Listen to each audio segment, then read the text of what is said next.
আসসালামু আলাইকুম প্রিয় দর্শক। আমরা ইরান রেডিও বাংলার পরিবেশনায় আজকে জাগো তরুণের পক্ষ থেকে নতুন পর্ব নিয়ে আপনাদের সামনে উপস্থিত হয়েছি। আমি আরশাদ হোসেন। আজকে আমরা যে বিষয়ে আপনাদের সামনে আলোচনা করব এটি একটি বিশ্বাস। এই বিশ্বাস প্রত্যেক ধর্মে উল্লেখ করা হয়েছে, কিন্তু বিভিন্ন মতে বিভিন্ন দিক থেকে। আজকে আমরা যার ব্যাপারে কথা বলবো, অনেকেই বলেন তিনি এখনও জন্মগ্রহণ করেননি, আবার অনেকেই বলেন তিনি পর্দার আড়ালে আছেন। প্রত্যেকটি ধর্মে বা প্রত্যেকটি মাযহাবে তার ব্যাপারে কিছু না কিছু বলা হয়েছে। যেমন হিন্দু ধর্মে তাকে বলা হয় কল্কির দশম অবতার, যেমন ইহুদি ধর্মে বলা হয় দাউদের পুত্র।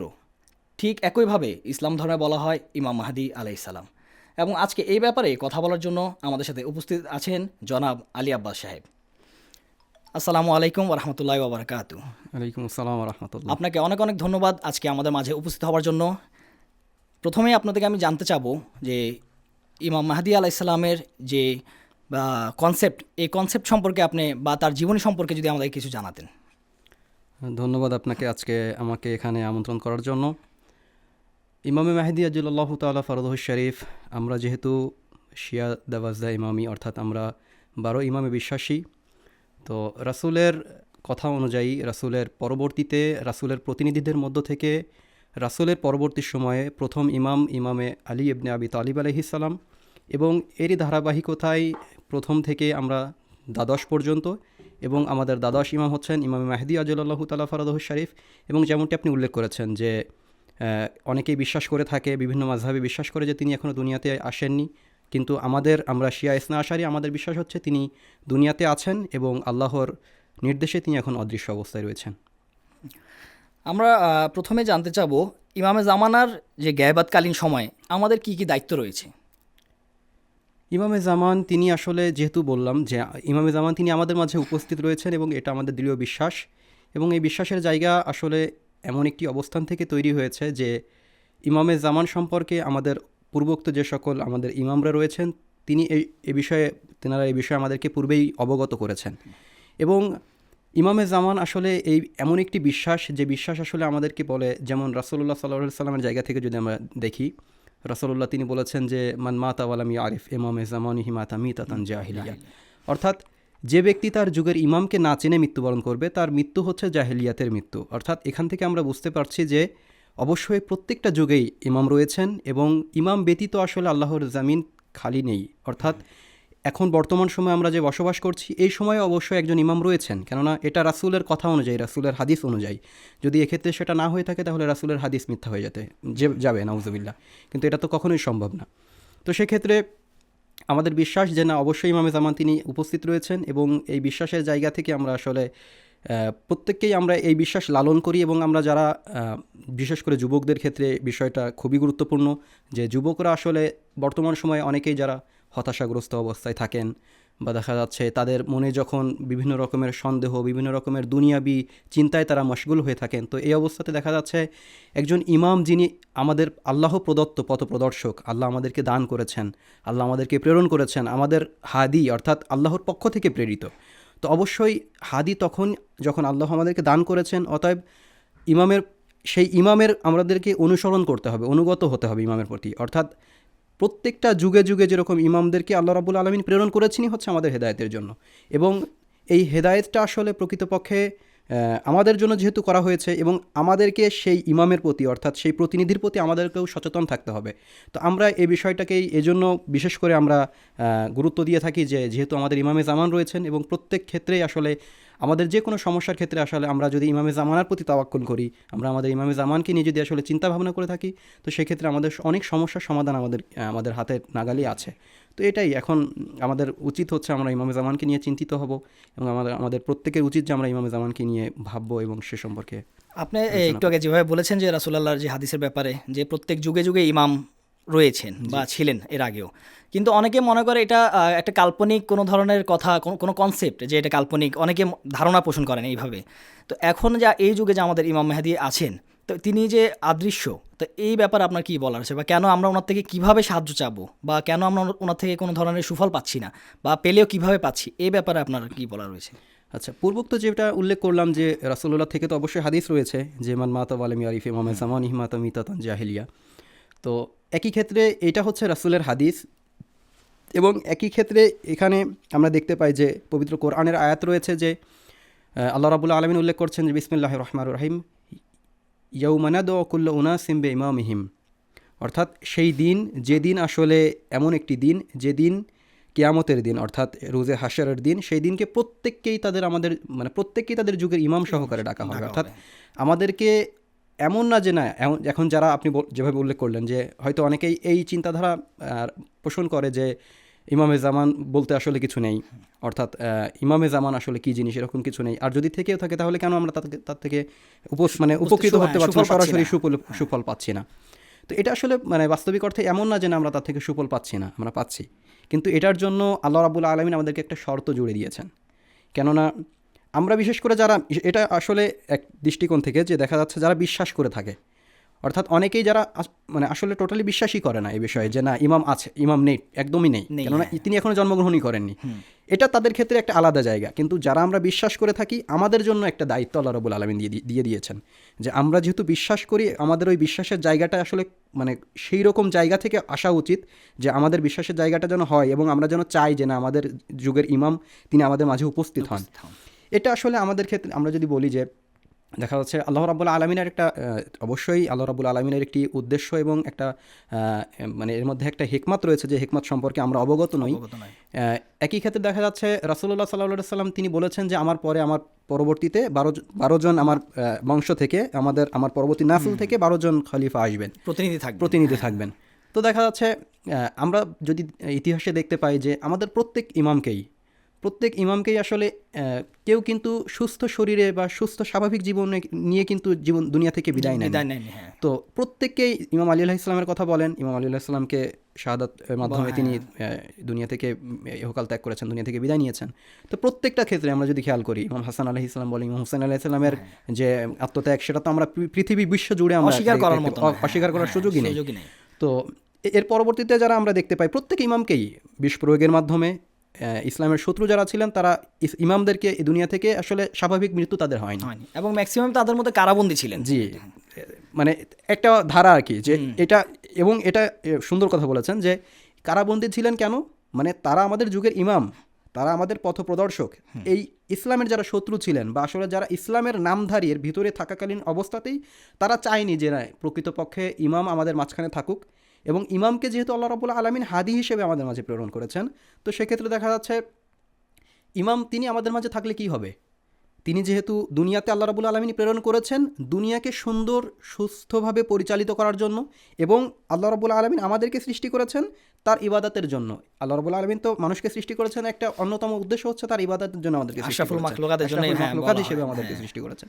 তো আমাদের উদ্দেশ্যই হচ্ছে কি, আমাদেরকে কামালে পৌঁছাতে হবে মানুষকে, যে আল্লাহ রাব্বুল আলামিন যে উদ্দেশ্যে সৃষ্টি করেছেন কামালিয়াতে পৌঁছানোর জন্য, পরিপূর্ণতায় পৌঁছানোর জন্য। সেই পরিপূর্ণতায় পৌঁছানোর অন্যতম মাধ্যম হচ্ছে আমাদের ইমাম, অন্যতম মাধ্যম হচ্ছে রাসূল, অন্যতম মাধ্যম হচ্ছে নবী। তো কিন্তু ইতিহাসে আমরা দেখতে পাই ইসলামের শত্রু যারা ছিলেন তারা আসলে কখনোই চায়নি যে না ইমামরা আমাদের জন্য, মানে প্রকৃতপক্ষে ইমামদেরকে যে উদ্দেশ্যে প্রেরণ করা হয়েছে সেই উদ্দেশ্য সফল হোক। যদি সেটাই হতো তাহলে ইসলামকে আল্লাহ রাব্বুল আলামিন যেভাবে শান্তির ধর্ম হিসেবে মানে স্বীকৃতি দিয়েছেন, যেভাবে ইসলামকে সর্ব পৃথিবী জুড়ে একটা রাহমাত স্বরূপ আমাদের জন্য দান করেছেন, সেটা আসলে প্রতিফলিত হতো এবং আল্লাহ রাব্বুল আলামিন যে উদ্দেশ্যে মানুষকে পাঠিয়েছেন সেই উদ্দেশ্য পরিপূর্ণতায় পৌঁছাতো। কিন্তু আফসোসের বিষয় যে ইসলামের শত্রুদের যে নকশা, যে পৃথিবী মানে আমরা ইতিহাসে দেখতে পাই, তার কারণে আসলে আমরা ইমামদের থেকে বঞ্চিত ছিলাম, ইমামদেরকে আমরা মানে সরাসরিভাবে আমরা মানে উপকৃত হতে পারিনি। এবং একই ক্ষেত্রে আমাদের নিজেদেরও অনেক দেখা যাচ্ছে আমরা যারা ইমাম দাবি করি আমাদের নিজেদেরও কিছু হয়তো বা আমাদের গাফিলতি চলে আসে, যে ক্ষেত্রে আজকে বড় আমাদের যে আপনি যে বিষয় কথা বলছি আমরা ইমামে জামান সম্পর্কে, পরবর্তীতে হয়তো আপনার প্রশ্ন থাকতে পারে এই বিষয়ে এবং আপনি আমাকে হয়তো বা বিষয় সম্পর্কে জিজ্ঞাসা করতে পারেন। তো দেখা যাচ্ছে ইমামে জামান এই জন্যই যে আমরা আসলে যারা বিশ্বাস করি যে না ইমামে জামান আছেন, কিন্তু আমরা আসলে ওইভাবে বুঝতে পারি না যেভাবে প্রত্যেকটা যুগে অনুভব, আসলে এখানে অনুভব করার বিষয়টা ইম্পর্টেন্ট। এখানে প্রত্যেকটা যুগে ইমাম ছিল, কিন্তু ইমামদের মোকাবেলায় যারা আমরা ইমামদেরকে দাবি করছি যে না আমি হে ইমাম আপনাকে ভালোবাসি, তো যখন আমরা দেখতে পাচ্ছি যে ইমাম আলী আলাইহিস সালামকে যখন বলছেন যে হে ইমাম আমি আপনাকে ভালোবাসি, তো বলছে ভালোবাসার, তাহলে ভালোবাসার মানে কি, মানদণ্ড কি? মানদণ্ড কি? মুআদ্দাত বলা হচ্ছে। মুআদ্দাত মানে কি? একটা হচ্ছে মহাব্বাত, একটা হচ্ছে মুআদ্দাত। মুআদ্দাত, হ্যাঁ। মহাব্বাত শব্দের অর্থ কি? আমি বলছি যে ভাই আমি আপনাকে খুব ভালোবাসি, প্রয়োজন নাই আপনার জন্য আমাকে কিছু করে দেখানোর বা আপনার জন্য আমাকে কিছু মানে প্রকাশ করা যে জারিয়া বা মাধ্যম, যেটা এটার কোনো প্রয়োজন নেই। আমি আপনাকে জাস্ট বলছি যে ভাই আমি আপনাকে খুব ভালোবাসি এবং আপনি এতেই খুশি, আমি আপনাকে এটাই বললাম। কিন্তু মাওয়াদ্দাত শব্দটা এখানে স্পষ্ট করে বলা হয়েছে, আল্লাহ রাব্বুল আলামিন মাওয়াদ্দাত চেয়েছেন, অর্থাৎ এখানে লেনা দেনার একটা বিষয় আছে যে অর্থাৎ আমরা যখন দাবি করছি যে হে ইমাম আমি আপনাকে ভালোবাসি, ইমাম আমার কাছ থেকে যে জিনিসটা চাচ্ছেন সেই জিনিসটা আমাকে ইমামকে দিতে হবে। অর্থাৎ তার মানে এর অর্থ এটা নয় যে না ইমাম আমার কাছ থেকে এমন কিছু চাচ্ছেন তারা নিজের প্রয়োজনে চাচ্ছেন, কখনোই না। যেহেতু তিনি আমার হেদায়েতকারী, তিনি আল্লাহ প্রদত্ত প্রতিনিধি, অতএব তিনি আমার ভালোর জন্য এমন কিছু আমার কাছে দাবি করছেন, আমার কাছে বলছেন যে না তুমি এটা করো। তো ভালোবাসা এবং শুধু ভালোবাসা, মুহাব্বত এবং মুআদ্দাতের একটা পার্থক্য রয়েছে। কিন্তু আমরা হয়তোবা আমরা প্রকৃত অর্থে যে মুআদ্দাত আমাদের কাছ থেকে চাওয়া হয়েছে সেই মুআদ্দাত আমরা দিতে পারি না ইমামদেরকে, বা যার কারণে আসলে ইমামদের যে সময়ে প্রয়োজন ছিল, ইমাম হাসান আলাইহিস সালামের কথাই যদি আমরা উল্লেখ করি, ইমাম হাসান আলাইহিস সালামকে যখন তিনি কেন আসলে প্রকৃত অর্থে কেন আমরা এই যে বলি যে মুয়াবিয়ার কাছে যে তিনি সন্ধি করেছিলেন, কেন করেছিলেন? এই জন্য করেছিলেন যে তখন তিনি কি এই সত্যিকার অর্থে যদি সেই ওনার পিছনে যদি সেই রকম আমরা যারা দাবি করছি ভালোবাসি, যদি তিনার কাছে সেই রকম সাহায্যকারী বা তিনি যে কিয়াম করবেন মুহিব প্রকৃত অর্থে ছিল না। আমরা দাবি করছি ভালোবাসি, কিন্তু কয়জন আসলে আছে যে আমরা প্রকৃত অর্থে ইমামের জন্য নিজের জীবনকে উৎসর্গ করার জন্য প্রস্তুত থাকবো? কয়জন হাবিব ইবনে মাজাহির হিসেবে নিজেকে প্রস্তুত করবে? তো এটাই আসলে আমাদের নিজেদের গাফিলতির কারণে দেখা যাচ্ছে আল্লাহ রাব্বুল আলামিন এমন একটা সময় আসলে যে সময় শুধু মানে একদিক থেকে আমাদের নিজেদের প্রয়োজনে, যে পরবর্তীতে প্রকৃত অর্থে আল্লাহ রাব্বুল আলামিন যে সিলসিলা যে 12 জন ইমামের কথা বলা হয়েছে সেটা অব্যাহত থাকবেন, এবং একই ক্ষেত্রে আল্লাহ রাব্বুল আলামিন আমাদেরকে এটা অনুভব করাতে চেয়েছেন যে আসলে আমরা যেন সেই অনুভবটা সেই আমাদের অন্তর থেকে আসে যে না কেউ একজন প্রয়োজন যিনি আসবেন এবং আসার পরে আমাদের জীবনটাকে সুন্দর করবেন। এবং আমরা যত আস্তে আস্তে দুনিয়া যত সামনের দিকে আগাচ্ছে আমরা দেখতে পাচ্ছি যে দুনিয়াটা আসলে মানে সব মানে খারাপের দিকে এগিয়ে যাচ্ছে, মানুষের সৃষ্টি হচ্ছে। তো এটা যখন হবে তখন আমরা নিজেরাই অনুভব করতে পারবো, আমাদের অন্তর হয়তো তখন বলবে যে না কে একজন দরকার যে এই বিশৃঙ্খলা থেকে, এই অত্যাচার থেকে, এই নিপীড়ন থেকে, এই খারাপ পরিস্থিতি থেকে আমাদেরকে কেউ নেজাত দিক। এই জন্য এই যেমন অন্যান্য ধর্মেও জিনিসটা মানে খুব সুন্দর একটা কথা আপনি যে বললেন, যেমন আমি বললাম হিন্দুদের মধ্যেও একটা ধারণা বা একটা কনসেপ্ট আছে এমন যে শিবের যে দশম অবতার, যেটা তারা বলে যে কল্কি অবতার, যে এক সময় আসবে হয়তো সেই যুগে মানুষের মুক্তির জন্য। এবং ঠিক একইভাবে আমি দেখলাম যে খ্রিস্টানদেরও বিশ্বাস যে হযরত ঈসা আবার আসবেন। এটা আমাদেরও বিশ্বাসের মধ্যে আছে যে ইমামে জামানার জোহরের সময় হযরত ঈসাও থাকবেন এবং ওনার পিছনে নামাজ পড়বেন তিনি। ঠিক একইভাবে আমি দেখলাম ইহুদিদের মধ্যেও এই একই ধারণা বা বিশ্বাস আছে যে কি বলে হযরত দাউদের যে পুত্র, ঠিক আছে, যে দাউদ ডেভিড সান যেটা তারা বলে যে আসবেন তাদের মুক্তির জন্য। তো প্রত্যেকটা ধর্মে বা প্রত্যেকটা গোষ্ঠীর মধ্যে এই ধারণাটা সবসময় থাকে যে শেষ যুগে কেউ একজন আসবে যে মুক্তি দিবে আমাদেরকে। তো এই জিনিসটা আসলে আমাদের ইমামে জামানার কনসেপ্টের সাথে যতটুকু মিলে, কিন্তু হয়তো ধারণা এক একজনের এক এক ধরনের হতে পারে, যে না হিন্দুরা বলে যে তাদেরটা সঠিক, হয়তো মুসলমানরা বলে তাদেরটা সঠিক, অন্যান্য যে ধর্মের লোক আছে সবাই মনে করে যে নিজেদেরটাই সঠিক। কিন্তু এটা তো মানে প্র্যাকটিক্যাল যে এক সময় একজন আসবে যে মানব জাতিকে মুক্তি দান করবে এবং যে বিশৃঙ্খলা বা যে অশান্তি এখন রয়েছে সেটা শেষ করবে। তো এখন প্রশ্ন হলো যে এই ইমামে জামানার যে কনসেপ্ট, আমরা বিশ্বাস করি যে ইমামে জামানা আছেন, ঠিক আছে, তো ওনাকে আমরা সরাসরি দেখতে পাচ্ছি না এখন। তো আমরা ওনার সাথে কিভাবে তাওয়াসুল করব বা আমরা কিভাবে ওনার থেকে সাহায্য প্রার্থনা করব, যেহেতু উনি নাই, যেহেতু প্রত্যেক যুগে ইমামরা সরাসরি সশরীরে উপস্থিত ছিলেন, কিন্তু আমাদের সময় তিনি গায়বাতে রয়েছেন বা অনেকে বলে পর্দার আড়ালে। তো ওনার সাথে আমরা কিভাবে তাওয়াসুল করব বা কিভাবে ওনার সাথে আমরা একটা যে সম্পর্ক বা সাহায্য প্রার্থনা কিভাবে করব সেই জিনিসটা।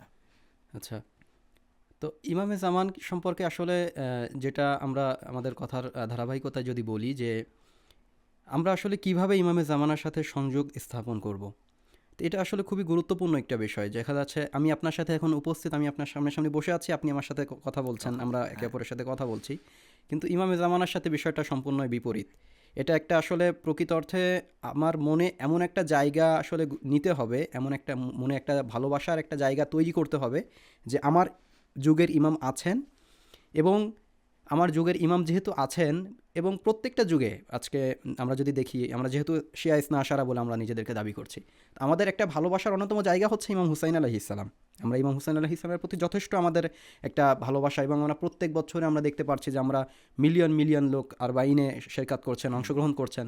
তো আসলে এখন প্রকৃত অর্থে কি ইমাম হুসাইন আলাইহিস সালাম আমাদের মাঝে উপস্থিত আছেন? না, উপস্থিত নাই। নেই। কিন্তু তারপরেও আমাদের অন্তরের ভালোবাসার জায়গাটা কোথায় অবস্থান করছে, যার কারণে আমরা আমাদের দৈনন্দিন সকল কাজকে আমরা পাশে ফেলে দিয়ে আমরা আজকে একটা মানে কিছু দিনকে, কিছু একটা সময়কে আমরা আসলে পুরোটাই ইমাম হুসাইন আলাইহিস সালামের জন্য আমরা ব্যয় করছি। করছি, হ্যাঁ।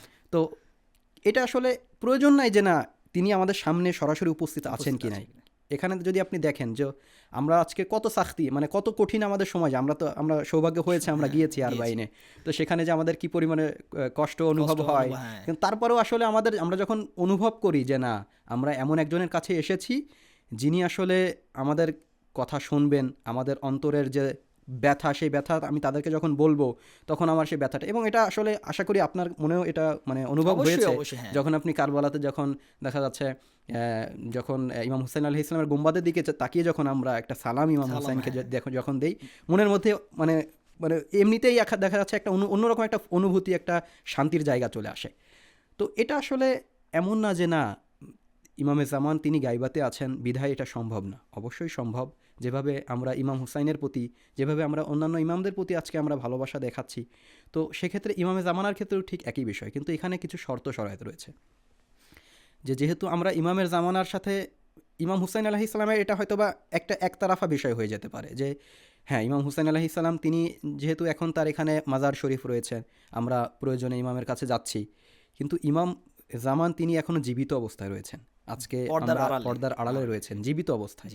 আজকে আমরা যে অবস্থাতে ইমাম হুসাইন আলাইহিস সালামকে স্মরণ করছি, ঠিক সেই একই অবস্থাতে দেখা যাচ্ছে আমরা ইমামে জামানকে নিয়ে যদি আমরা ওই জায়গাটা রাখি যে না হে ইমামে জামান, কারণ এটা আসলে প্রথম হচ্ছে বিশ্বাসের জায়গা থেকে আসতে হবে, টোটাল আকীদার উপরে এটা বিশ্বাসের জায়গা থেকে আসতে হবে যে না আমার ইমামে জামান আছেন। আমি যে ইমাম হুসাইন আজকে থেকে 1400 বছর পূর্বে যে ইমাম হুসাইন আলাইহিস সালাম শহীদ হয়েছেন, সেই ইমাম হুসাইন আলাইহিস সালামের জন্য আজকে আমরা এত ভালোবাসা আমরা আজকে প্রদর্শন করছি। কিন্তু যে যুগের ইমাম, আমার যুগের ইমাম, আমি আজকে এটা আসলে মানে আমি যেভাবে অনুভব করতে পারছি, হয়তোবা অনেকেই সেই বিষয়টাকে একই অনুরূপভাবে অনুভব করতে পারবে না, কিন্তু এটা সম্ভব যখন আপনি নিজেকে বা আমি যখন নিজেকে আসলে ওই জায়গায় দেখতে চাইবো যে না প্রকৃত অর্থে আমার যুগের ইমাম তিনি উপস্থিত আছেন, এবং আমার যুগের ইমামের সাথে আমার সম্পর্ক স্থাপন করতে হবে। তো এটা সম্ভব। যে যদি একটা ঘটনা যদি আপনাকে আমি এখন বলি, যে একজন তালাবা ছিলেন যিনি অন্য একটা শহর থেকে অন্য একটা শহরে এসেছেন পড়াশোনা করার জন্য। তো সেই তালাবা বা সেই ইসলামী যে ছাত্র, ইসলাম শিক্ষা গ্রহণ করার জন্য নিজের বাবা মাকে ছেড়ে অন্য একটা শহরে এসেছেন। তো একদা একটা রাতে তো সেই ছাত্রটার এত পরিমাণে নিজেকে কাঁপুনি দিয়ে জ্বর চলে এসেছে, তো এবং তার আশেপাশেও তখন কেউ নেই। তো সে নিজেকে এত বেশি অসহায় মনে করছে তখন, এবং যখন জ্বর চলে আসে আমরা হয়তো বা নিজেকে তখন আমরা নিজের মানে যে স্বাভাবিক অবস্থা, সেই স্বাভাবিক অবস্থা থেকে আমরা থাকে না। তো তখন আসলে সে এত বেশি অসহায়ত্ব নিজেকে মানে মনে করছে, সে মুখ থেকে মানে বলেই ফেলছে যে আমি কি এতটাই অসহায় যে আমার কাছে এখন কেউ নেই, আমাকে কেউ সাহায্য করার মতন নেই, বা আমার এই পরিস্থিতিতে কেউ কি নেই যে আমাকে আসলে আমাকে দেখভাল করবে বা আমার কে সাহায্য করবে। তো এই অবস্থাতে হঠাৎ করে তার এই অবস্থাতে যখন সময় যখন অতিবাহিত হচ্ছে, ইতিমধ্যেই তার ঘুম চলে এসেছে, সে ঘুমিয়ে পড়েছে। যখন ঘুমিয়ে পড়েছে হঠাৎ করে তার ঘুম ভেঙে গিয়েছে, এবং সে অনুভব করছে প্রথমে যে তার কপালে এবং তার মাথাতে কেউ একজন হাত বুলিয়ে দিচ্ছে, এবং এই হাত বোলানোর সাথে সাথেই এবং মানে খুবই দ্রুততার সাথে তার শরীরে যে মানে অসুস্থতা, সেই অসুস্থতাও সে আর এখন অনুভব করছে না। তো তখন হঠাৎ করে যখন সে উঠে বসেছে, তাড়াহুড়া করে উঠে বসে পড়েছে, বসে তাকে যিনি দেখছেন, যে ব্যক্তি তার মাথায় হাত বুলিয়ে দিচ্ছিল, তাকে জিজ্ঞাসা করছেন আপনি কে? তো যখন বলছেন এই কথা, তখন বলছেন যে আমি একজন যিনি তোমার এখন কি আমি কে সেটা পরে, তুমি এখন কীরকম অনুভব করছো। তখন বলছে যে আমি তো মানে আমার এখন কোনো অসুস্থতায় আমার কাছে মানে অনুভব হচ্ছে না, আমি মনে হচ্ছে যে একদম পুরোপুরি সুস্থতায় আমি ফিরে গিয়েছি। তো তখন যখন বলছেন, তো তখন ইমাম আলাইহিস সালাম তাকে যখন নিজের কপালে যখন হাত বুলিয়ে দিয়েছেন, ইমামের সাথে খুবই কথাবার্তা, তখন ইমামের সাথে একটা অন্যরকম কথাবার্তা সে শুরু করেছে। বলতে বলতে তখন ইমাম আলাইহিস সালাম তখন তাকে হঠাৎ করে বলছেন যে তুমি কেন বলেছো যে তুমি অসহায়, তোমার কেউ নেই? একা। তুমি কেন বলেছো যে তুমি একা অনুভব করছো, তোমার কেউ নেই? তাহলে আমি কে? এটা আসলে মানে যারা বিশ্বাস করে, যারা মানে সে যেহেতু অবশ্যই, এবং এটা পূর্বে বলে নিতে চাই যে সে একজন অত্যন্ত মানে ধার্মিক, এবং সে পড়াশোনা জীবনে খুবই একজন মেধাবী, ধার্মিক এবং ইমানদার একজন পক্ত পক্ত হ্যাঁ, পক্ক ইমানদার যে জি, আমরা যাকে বলি জি। আর কি। এবং সে অবশ্যই ইমামের প্রতিও তার অবশ্যই নিঃসন্দেহে সে ভালোবাসা ছিল, কিন্তু সে এমন মুহূর্তে এসে নিজেকে মানে ওই অসহায়ত্ব অনুভব করেছে যখন সে অসুস্থ এবং তার পাশে কেউ নেই। এবং সে যখন বলেছে যে আমি আসলে, আমার পাশে কি মানে আমাকে কি কেউ নেই সাহায্য করার মতন? তো তখন ইমামে জামান তখন বলছেন যে তুমি এটা কেন বলেছো যে তোমার কেউ নেই, তাহলে আমি কে? এটা যখন বলেছেন তখন সে আসলে মানে সে ছেলেটা বুঝতে পারেনি তখন অবধি যে ইনি কে। তারপরে যখন আহবাল পুরসি করে কথাবার্তা বলে মানে তার সাথে কথাবার্তা শেষ করে যখন চলে গিয়েছেন, সে তখন আসলে অনুভব করতে পারছে হঠাৎ করে যে আসলেই উনি তাহলে কে, এবং কে এই ব্যক্তি যার সাথে, যিনি আমাকে মাথায় হাত বুলে দেওয়ার সাথে সাথে আমার মানে অবস্থাটা পরিবর্তন হয়ে গেল, এবং আমি আসলে মানে সকল প্রকার পেরেশানি থেকে আমি মুক্তি লাভ করেছি, এরকম একটা অবস্থা। তো তখন সে অনুভব করতে পেরেছে যখন এই কথা বলেছে যে তাহলে আমি কে। এই জন্যই ইমামে জামানাকে হয়তো বলা হয় যে অভিভাবক, আমাদের অবশ্যই গার্ডিয়ান আমরা হিসেবে আমরা ওনাকে আমরা মানে দেখে থাকি আর কি। অবশ্যই আমরা যখন আসলে অনুভবের জায়গাটা যদি তৈরি করতে পারি যে প্রকৃত অর্থে না আমাদের কেউ আছেন আমাদের অভিভাবক, এটা আসলে অনুভবের জায়গা যে প্রকৃত অর্থে আজকে আমরা আমাদের প্রত্যেকটা ইমামকে আমরা ভালোবাসি, প্রত্যেকটা ইমামদের প্রতি আমাদের ভালোবাসা রয়েছে, কিন্তু আফসোস যে আজকে আমরা যে অবস্থাতে অবস্থান করছি, আজকে আমার যুগের ইমাম আমার সামনে উপস্থিত আছেন, হয়তোবা এমনও বলা হয়েছে রেওয়ায়েতে যে আপনি হয়তোবা আমাদের ইমামে জামানকে দেখেছি, হয়তো চিনতে পারি। দেখেছি, কিন্তু আমাদের ইমানের দুর্বলতার কারণে, আমাদের দৈনন্দিন কার্যকলাপের কারণে, আমাদের খেয়ালিপনা, আমাদের যে আমরা যে আসলে মানে বিষয়টাকে গুরুত্ব আরোপ করি না, এই কারণে হয়তো বা ইমামকে আমরা চিনতে পারিনি। কিন্তু এমন অবস্থাও হতে পারে যখন ইমামে জামান আমাদের মাঝে আবির্ভূত হবেন, তখন আমরা যখন ইমামকে দেখব তখন আমরা বলতে পারবো যে না, আমি তো ইনাকে দেখেছি, দেখেছি ইনার আগে, থেকে আমি হ্যাঁ। উপকৃতও হয়েছি। আসলে পরিশুদ্ধির ব্যাপারটা এখানে চলে আসে যে হ্যাঁ, আমাদের মন বা আমাদের ইমান অতটুকু কাভি না, যে আমরা বলি যে দেখার জন্য তো ওই চোখটা তো প্রয়োজন হয়, বা ওই রকম ইমান থাকতে হয়, বা পরিশুদ্ধি থাকতে হয় নিজের ভিতরে। তো এটা আমি আরও একটা ঘটনা আপনার থেকে জানতে চাবো। একটু আগে আপনার সাথে কথাও ছিল বাইরে, যে ব্যাপারটা যে একটা বাদশা এবং যে আনারের একটা বিষয় ছিল, এটা জি, যদি একটু জি। আমাদেরকে জানাতেন। আনার যে বিষয়টা, এই বিষয়টা আসলে একজন বাদশাহ ছিলেন, যে বাদশাহ তার যে উজির ছিল বা তার যে সেনাপতি বা মন্ত্রী যে তার পাশে যে ছিলেন, সে একদিন মানে একটি বাদশার কাছে নিজের মানকে বাড়ানোর জন্য সে কি করছে যে আনারের যে একটা ছাঁচ তৈরি করেছে, এবং সেই ছাঁচের মধ্যে বাদশাহের নাম লেখা রয়েছে। আচ্ছা। তো এই উনি কি করেছেন, যখন ছোট আমরা দেখে থাকি যে প্রত্যেকটা সবজি বা কিছু যখন ফল ছোট গাছে থাকে, গাছে, হ্যাঁ। যখন ছোট থাকে তখন আমরা যদি তার উপরে একটা মানে ছাঁচ জাতীয় কিছু একটা যদি মানে দিয়ে দেই, তো ওই যে ওই ছাঁচ ওই আকৃতিটা আকৃতিতে ধারণ ধারণ করে, করে, হ্যাঁ। যখন বড় হয়ে যায় তখন ওই আকৃতিটা ধারণ করে। তো ঠিক একই অবস্থা যখন আনারটা যখন বড় হয়েছে, তো বড় হয়ে যাওয়ার পরে তখন ওই যে ছাঁচের উপরে যে নামটা মানে খোদাই করে লেখা ছিল, তো ওই লেখাটা ওই আনারের উপরে খুব সুন্দরভাবে ফুটে উঠেছে।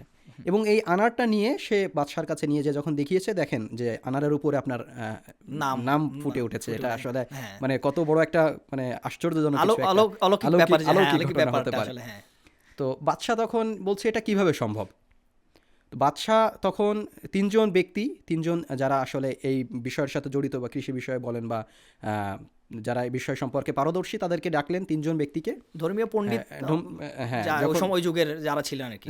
যখন ডেকেছেন, তো তখন ডাকার পরে তখন এই তিনজন ব্যক্তিকে কাছ থেকে জানতে চেয়েছেন যে এইটা আসলে কিভাবে সম্ভব হয়েছে, এবং তাদের আসলে এই বিষয়ে কোনো জ্ঞান ছিল না, তারা জানতেও না যে আসলে এটা কিভাবে সম্ভব, যে আনারের যে মধ্যে একজন বাদশার নাম, আনারের হ্যাঁ। মধ্যে একজন বাদশার নাম কিভাবে হতে পারে। তো এই বিষয় সম্পর্কে তখন বললেন যে আচ্ছা, আমাদেরকে তাহলে 3 দিন সময় দেওয়া হোক, এবং 3 দিনের মধ্যে আমরা বিষয়টাকে আপনার সামনে উপস্থাপন করব। তো বাদশাহ তখন তাকে ধমকের স্বরে বা মানে তাদেরকে বললেন যে যদি তোমরা এটা করতে না পারো তাহলে তোমরা অবশ্যই শাস্তিপ্রাপ্ত হবে। হ্যাঁ।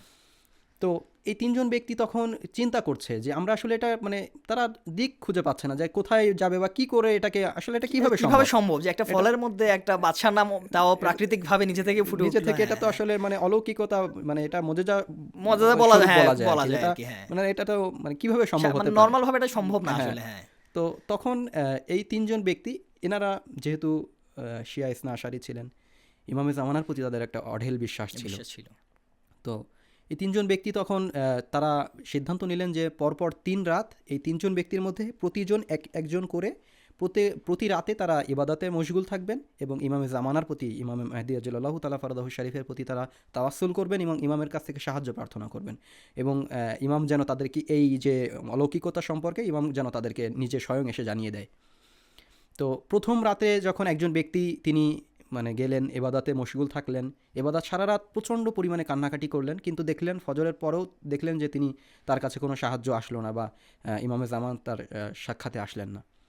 তো পরবর্তীতে দ্বিতীয় দিন একইভাবে দ্বিতীয় ব্যক্তি যখন একইভাবে তিনি অনুরূপভাবে প্রচণ্ড পরিমাণে অনেক বেশি আল্লাহ রাব্বুল আলামিনের কাছে তাওয়াসসুল ইমামে জামানার কাছে সাহায্য প্রার্থনা করলেন। তো তারপরেও দ্বিতীয় রাতও যখন অতিক্রম হলো তখন দেখা যাচ্ছে তারপরেও কোনো সাহায্য আসেনি, কোনো উত্তর পাননি তারা। তৃতীয় দিনে যখন যে তৃতীয় ব্যক্তি তিনি যখন এই একইভাবে যখন ইমামে জামানার প্রতি তাওয়াসসুল অত্যন্ত মানে ইমামের মানে এটা আসলে প্রকৃত অর্থে এটা আমরা আমাদের মানে এর পরবর্তীতে স্পষ্ট হয়ে যাবে যে আসলে ইমামের প্রতি কিভাবে আমাদের ভালোবাসাটা রাখতে হবে, ইমামের কাছে চাইতে হবে। ঈমান মানে আকীদা, আকীদার জায়গা, আমাদের ওই বিশ্বাসের জায়গাটা আগে আমরা রাখতে হবে ইমামের প্রতি।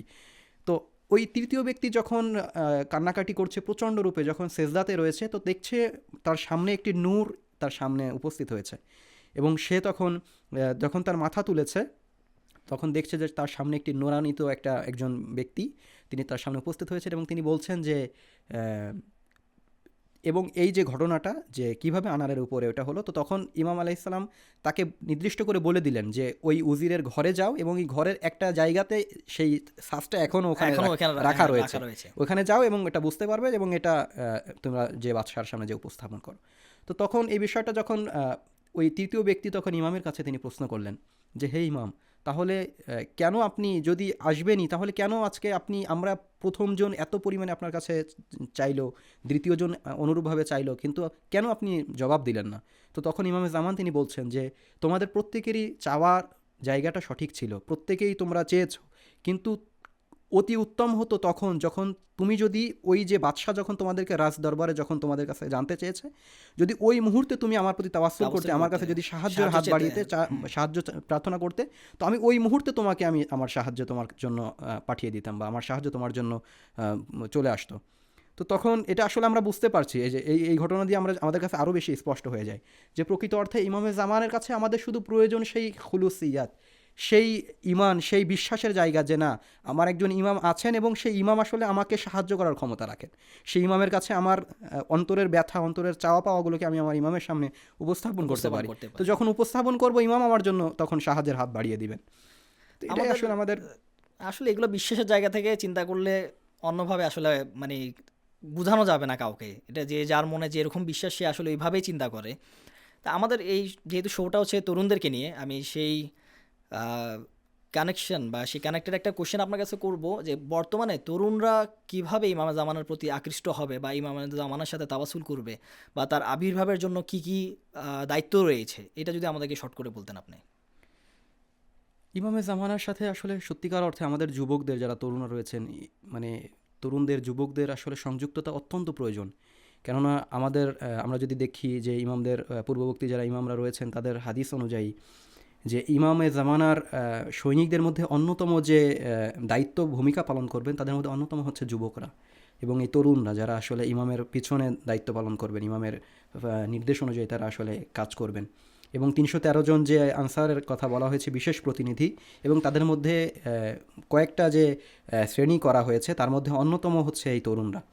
এবং একই সাথে বলা হচ্ছে যে ইমামে জামান যখন তিনি আবির্ভাব হবেন মক্কাতে, যখন তিনি আবির্ভূত হবেন তখন মক্কার যে আশেপাশের যে অঞ্চল সেখানে যখন ইমামের যে পাইগাম, ইমামের যে বার্তা, সেই বার্তাটা একজন যুবকের মাধ্যমে ইমামে জামান পৌঁছাবে। এবং বলা হচ্ছে যে এই যুবককে তখন যারা ওই মক্কার বা ওইখানকার অধিবাসী যারা, তারা এটাকে বিশ্বাস করবে না এবং তারা আসলে মানে তুচ্ছ বলে গণ্য করবে এবং সেই যুবককে হত্যা করবে। আচ্ছা, তো আমরা আসলে দেখতে পাই যে মানে প্রত্যেকটা সময় আমাদের সমাজেও আমরা যদি এখন দেখি, যুবকদের আসলে একটা অত্যন্ত মানে প্রচণ্ড গুরুত্বপূর্ণ ভূমিকা এই সমাজে রয়েছে। যুবকরা চাইলে অনেক কিছু করতে পারে। আমরা যদি মাকামে মুআজ্জামে রাহবারি অর্থাৎ আমাদের সাইয়্যিদ আলী খামেনাইকে আমরা যদি দেখি, তিনি আমাদের যুবকদের উদ্দেশ্যে যখন কথা বলছেন তিনি বলছেন যে আমরা এখন বৃদ্ধ হয়ে গিয়েছি, আমাদের অনেক কিছুই হয়তো বা আমাদের দ্বারা এখন সম্ভব না, কিন্তু তোমাদের দ্বারা এখন সম্ভব। অর্থাৎ একই সাথে যুবকদের ইবাদতকে এত বেশি গুরুত্বারোপ করা হয়েছে যে যে যুবক আসলে নিজেকে এই সকল দুনিয়াবি সব কিছু থেকে ত্যাগ করে যদি সে আসলে যখন আল্লাহর কাছে নিজেকে সঁপে দিতে চায়, তো তখন আসলে তার জন্য মানে আল্লাহ রাব্বুল আলামিন রহমতের দুয়ার তার জন্য খুলে দেন। তো একই সাথে মানে অত্যন্ত প্রয়োজন যে আমরা কেন, যুবকরা কেন এই বিষয়ে এগিয়ে আসবে না। যখন একজন যুবক, আমরা যে বললাম যে অসংখ্য যুবক রয়েছে, যে আমরা দেখতে পাই যে যারা ইমামের সাথে তাদের ওই যে একটু আগে আপনাকে যে উদাহরণটা আমি দিলাম, যে একটা ঘটনা আপনাকে বর্ণনা করলাম, তো সেখানেও দেখা যাচ্ছে যে একজন যুবকের কথা উল্লেখ করা হয়েছে, যে সেই যুবক বলছেন যে যুবককে যখন বলছেন যে তাহলে আমি কে, অর্থাৎ ইমামে জামান বোঝাতে চাচ্ছেন যে না, তো আমি একজন রয়েছি, যে তোমার সমস্যা রয়েছে আমার সামনে, আমার কাছে আসো, আমি তোমার অভিভাবক, আমি তোমার সমস্যাকে সমাধান করব। তো প্রকৃত অর্থে যুবকদের একটা অত্যন্ত গুরুত্বপূর্ণ, আমরা যদি দেখি একটা মানে পুরো সমাজকে পরিবর্তন করে দেওয়ার সক্ষমতা যুবকরা রাখেন। তো এক্ষেত্রে আমরা কতই না উত্তম হয় যে আমরা আমাদের ইমামে জামানকে নিয়ে যখন চিন্তিত হব, ইমামে জামানকে যখন নিয়ে ভাববো, এবং সেখানে যুবকরা যদি আসলে নিজেদেরকে এই দুনিয়াবি সকল কিছু থেকে বিরত রেখে যদি ইমামের প্রতি যদি তাওয়াক্কুল করেন, তো আসলে মানে দুনিয়াটা আসলে অত্যন্ত সুন্দর হবে। এবং যুবকরা এই যে বর্তমান সময়ে যে সোশ্যাল মিডিয়া বিভিন্ন রকমের বিভিন্ন কাজে তারা ব্যস্ত, আমরা এবং দেখতে পাই যে অসংখ্য যুবক যারা তাদের দুনিয়াতে তারা মানে একটা সময়ে তারা খারাপের দিকে নিজেদেরকে পরিচালিত করেছে, কিন্তু একটা শেষ সময়ে এসে তারা মানে নিজেদেরকে হঠাৎ করে তাদের মধ্যে এমন একটা পরিবর্তন এসেছে, এবং সেই পরিবর্তনটার জায়গা হচ্ছে ইমামে জামান। তারা ইমামে জামানার প্রতি তাওয়াক্কুল করেছে। আপনাকে ছোট্ট একটা ঘটনা বলে আমি বিষয়টাকে আপনাকে আসলে সময় স্বল্প, এই জন্য একটু শর্টে আমি একটু ছোট্ট করে যদি বলি, আসলে যে একজন আলিম তিনি বর্ণনা করছিলেন যে সে আলিমের কাছে একজন যুবক এসেছেন, এবং সেই যুবক আসলে নিজেকে আসলে মানে এত বেশি হয়রান তাকে দেখা যাচ্ছে। সে বলছে যে যে আপনি আমাকে মানে বাঁচান, বা আপনি আমাকে মানে বিষয়টাকে সম্পর্কে বর্ণনা করেন যে এটা আসলে কতটুকু সত্য বা সে নিজেকে হয়রান করে ফেলেছে। তো বলছে কি হয়েছে তোমার, তখন বলছে যে আমি একজনকে স্বপ্নে দেখেছি, যে তিনি বলছেন যে আমি ইমামে জামানকে স্বপ্নে দেখেছি। অর্থাৎ সে ঘুমিয়ে পড়েছে, ঘুমানোর অবস্থায় সে দেখছে যে কেউ একজন তার দরজাতে এসেছে এবং এসে তাকে নাম ধরে ডাকছে। যখন নাম ধরে এসে ডাকছেন, তো তখন সেই ছেলে যখন দরজা খুলেছেন, দরজা খুলে সামনে দেখেন, জিজ্ঞেস করছেন আপনি কে, সে বলছেন যে আমি মেহেদি। তো অনুমতি দিচ্ছ যে আমি ঘরে প্রবেশ করবো। তো তখন বলছেন যে তখন সে দেখছে যে আমার ঘর তো এলোমেলো উল্টাপাল্টা মানে অগোছালো অবস্থা রয়েছে। তখন বলছেন আচ্ছা আপনি একটু অপেক্ষা করেন, আমি এটাকে একটু মানে গুছিয়ে নেই, এবং গুছিয়ে আপনাকে আমি তখন অনুমতি দিচ্ছি।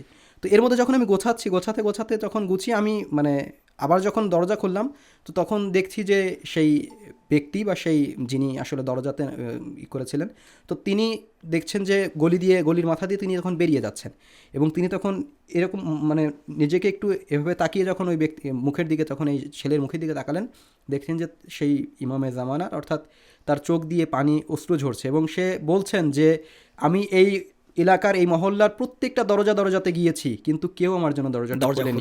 আসলে আমাদের ইমামে জামান তিনি তখন বলছেন যে ইমামে জামান আসতে চান, কিন্তু আমাদের সেই প্রস্তুতি নেই, আমাদের সেই মানে সেই অনুভবের জায়গা যে না আমাদের ইমামে জামান আছে, এবং সেই ইমামে জামান যখন আমাদের মধ্যে অবস্থান করবে, আমাদের দুনিয়াটা না কত সুন্দর হবে। তো আমরা মানে চাই যে আমাদের ইমামে জামান আমাদের মাঝে উপস্থিত। ইনশাআল্লাহ আমরাও দোয়া করি যাতে আল্লাহ তার জোহর তাড়াতাড়ি ত্বরান্বিত করে। আপনাকে অনেক অনেক ধন্যবাদ। আসলে এই টপিকটা এমন একটা টপিক যেটা আলোচনা করতে গেলে ঘন্টার পর ঘন্টা আসলে সময় শেষ হয়ে যাবে আমাদের। ইনশাআল্লাহ পরবর্তীতে আমরা আবারও এই টপিক নিয়ে আলোচনা করব এবং আপনার সামনে আমরা উপস্থিত হব। আপনাকে অনেক অনেক ধন্যবাদ আপনার নিজের মূল্যবান সময় দিয়ে আমাদের মাঝে উপস্থিত হওয়ার জন্য। সুপ্রিয় দর্শক, আপনারা এতক্ষণ শুনেছেন আমাদের জনাব আলী আব্বাস ভাইয়ের মুখ থেকে ইমামে জামানার সম্পর্কে বিভিন্ন ঘটনা এবং বিভিন্ন যে আলোচনা। আসলে ইমামে জামানার আলোচনা এমন একটি টপিক যেটি আলোচনা করতে গেলে হয়তো ঘন্টার পর ঘন্টা সময় চলে যাবে, যেহেতু আমাদের এখানে পর্ব ওয়াইজ আমরা কাজ করি, সেহেতু হয়তো সব কিছু এখানে বলা যাবে না। ইনশাল্লাহ আমরা আগামীতে আরও একটি পর্ব নিয়ে আপনাদের সামনে উপস্থিত হব, এবং ইরান রেডিও বাংলার পক্ষ থেকে জাগো তরুণ নিয়ে যেই প্রোগ্রামটি শুরু হয়েছে সেটির উপরে আপনাদেরকে চোখ রাখার জন্য অনুরোধ করব। আজকে এখানেই আপনাদের থেকে বিদায় নিচ্ছি। আসসালামু আলাইকুম ওয়া রাহমাতুল্লাহি ওয়া বারাকাতুহু।